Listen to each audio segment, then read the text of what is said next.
रहस्यमयी अंधेरा एक छोटे से गांव में जंगल के किनारे एक पुरानी हवेली थी जिसे लोग शापित महल कहते थे।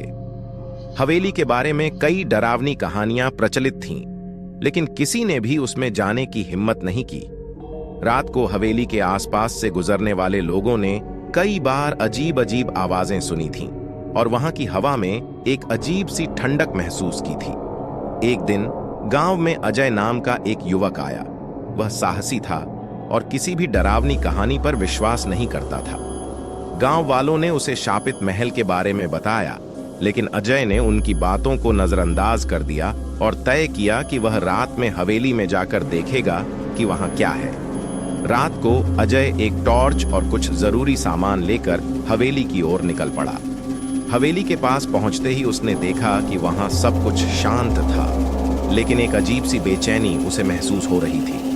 उसने दरवाजा खोला और अंदर कदम रखा। हवेली के अंदर का दृश्य बहुत डरावना था। दीवारों पर जाले लगे थे, फर्श पर धूल की मोटी परत थी और हवा में अजीब सी बदबू थी। अजय ने अपनी टॉर्च जलाई और धीरे धीरे हवेली के अंदर बढ़ने लगा। हर कदम पर उसे ऐसा लग रहा था कि कोई उसे देख रहा है। अचानक एक कमरे के दरवाजे से एक ठंडी हवा का झोंका आया और अजय की रीढ़ की हड्डी में सिहरन दौड़ गई। उसने दरवाजा खोला और अंदर देखा। कमरा बहुत बड़ा था और उसके बीचों बीच एक पुरानी अलमारी रखी हुई थी। अजय ने अलमारी का दरवाजा खोला तो उसमें से एक पुरानी डायरी निकली। उसने डायरी खोली और पढ़ना शुरू किया। डायरी में लिखा था कि इस हवेली में एक परिवार रहता था जिसे एक रात बेरहमी से मार डाला गया था। उसके बाद से ही हवेली में अजीब अजीब घटनाएं होने लगी। अजय को यह सब पढ़कर डर लगने लगा, लेकिन उसने हिम्मत नहीं हारी। तभी अचानक उसे लगा कि कोई उसके बहुत पास खड़ा है। उसने मुड़कर देखा तो सामने एक भयानक चेहरा था।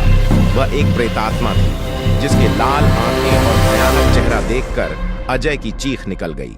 प्रेतात्मा ने एक भयानक आवाज में कहा, "यहां से चले जाओ, वरना तुम्हारा भी वही हाल होगा जो उस परिवार का हुआ था।" अजय डर के मारे पीछे हटने लगा और भागने की कोशिश की, लेकिन दरवाजा अचानक बंद हो गया।